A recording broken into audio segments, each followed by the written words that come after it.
Hello dear students, मैं Vaibhav, assistant professor of geography at Jamnalal college. आज मैं जिस टॉपिक पर बात करूंगी वह है स्थायी पवन। हमने पिछले लेक्चर में देखा था कि पवन किसे कहते हैं और हमने स्थानीय पवनों पर विस्तार में चर्चा की थी। आज हम लोग थोड़ा सा फिर दोहरा लेंगे ताकि फिर से वो कॉन्सेप्ट आपके दिमाग में आ जाए। पृथ्वी के धरातल पर वायुदाब की भिन्नता के कारण ही वायु में गति उत्पन्न होती है। इस गतिशील वायु को पवन कहते हैं।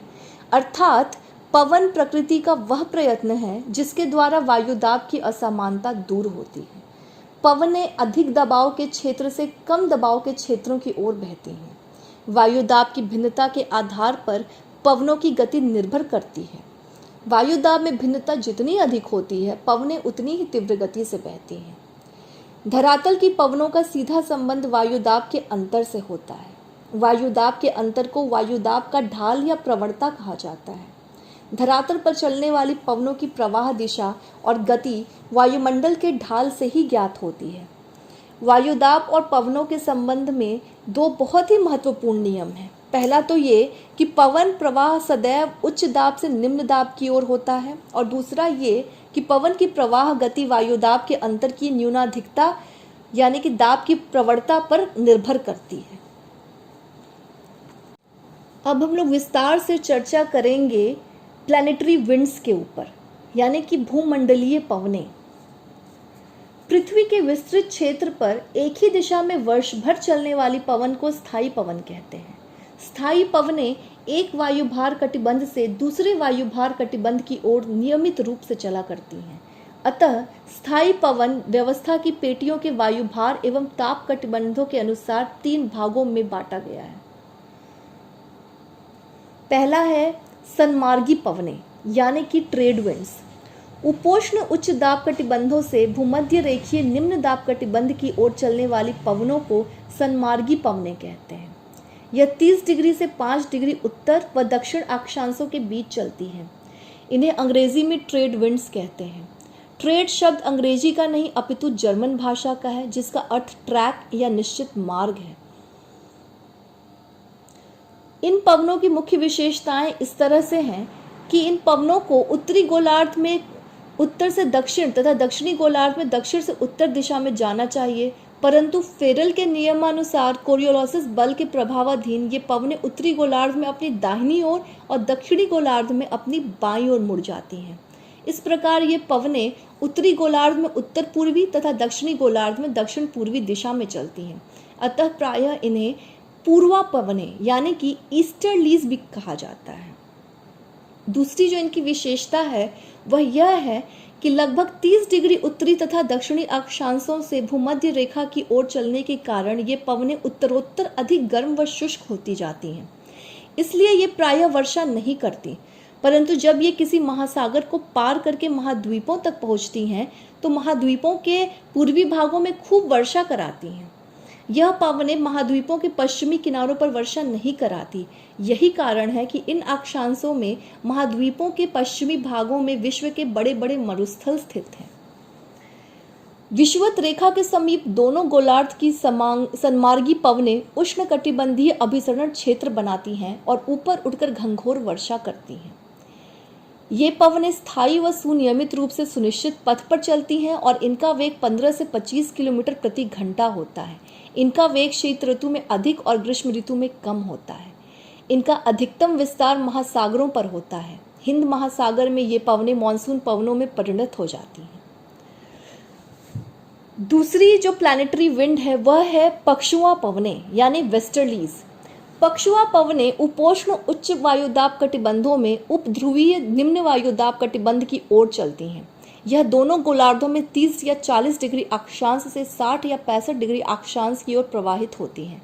इन पवनों की जो प्रमुख विशेषताएं हैं वो कुछ इस तरह हैं कि भूघर्षण के कारण कोरियोलिस बल के प्रभावाधीन इनके चलने की दिशा उत्तरी गोलार्ध में दक्षिण पश्चिम तथा दक्षिणी गोलार्ध में उत्तर पश्चिम है।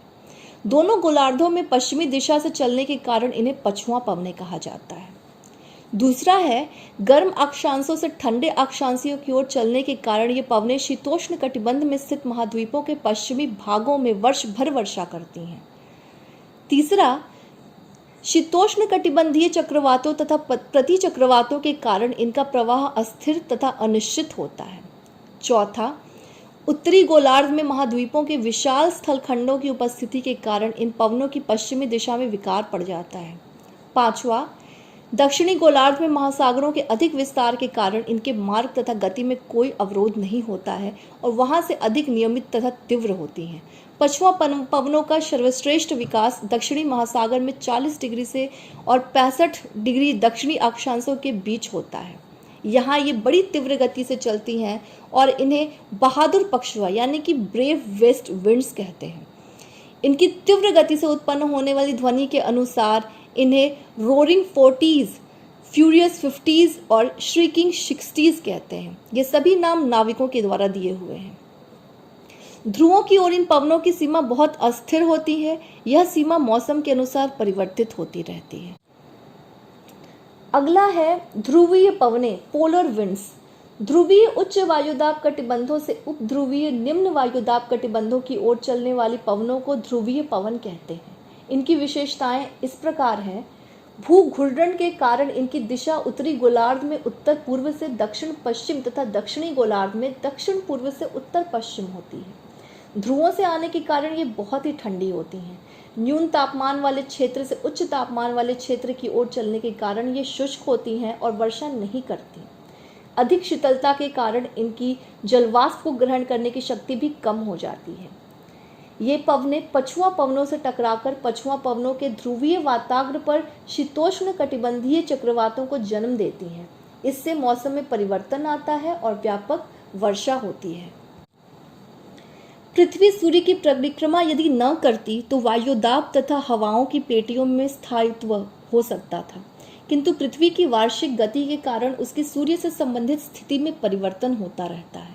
फलतः व्यापारिक तथा पछुआ पवनों की पेटियां सूर्य की लांबिक किरणों में विस्थापन के साथ साथ उत्तर तथा दक्षिण की ओर विस्थापित होती रहती हैं। 21 जून को सूर्य कर्क रेखा पर लंबवत होता है, जिस कारण सभी वायुदाब की पेटियां ध्रुवीय उच्च दाब को छोड़कर उत्तर दिशा में खिसक जाती हैं। भूमध्य रेखीय निम्न दाब 0 डिग्री तथा 10 डिग्री अक्षांश के बीच उपोष्ण कटिबंधीय उच्च दाब 30 डिग्री से 40 डिग्री के बीच हो जाता है। इस कारण उनसे संबंधित वायुदाब की पेटियां भी अपने निर्दिष्ट स्थान से खिसक जाती हैं। 21 जून के बाद 23 सितंबर को सूर्य भूमध्य रेखा पर लंबवत चमकता है, जिस कारण वायु पेटियां अपने यथावत स्थिति में आ जाती हैं। इसके बाद सूर्य दक्षिणायन हो जाता है तथा 22 दिसंबर को मकर रेखा पर लंबवत होता है, जिस कारण वायुदाब तथा वायु पेटियां दक्षिण की ओर खिसक जाती हैं। पुनः सूर्य के 21 मार्च को भूमध्य रेखा पर लंबवत होने के कारण ये पेटियां यथावत स्थिति में आ जाती हैं। इस तरह ऋतु परिवर्तन के साथ ही वायु पेटियों में स्थानांतरण होता रहता है, जिससे कई प्रकार की विशिष्ट जलवायु संबंधी दशाओं का सूत्रपात होता है, जैसे भूमध्य सागरीय जलवायु 60 डिग्री से 70 डिग्री अक्षांशों के मध्य वर्षा में 2 प्रकार के हवाओं का आगमन तथा मानसूनी हवाओं का आविर्भाव के कारण है। इस तरह से आज के लेक्चर में हमने भूमंडलीय पवनों के बारे में जाना। अगले लेक्चर में हम आगे की बातों पर डिस्कशन करेंगे। धन्यवाद।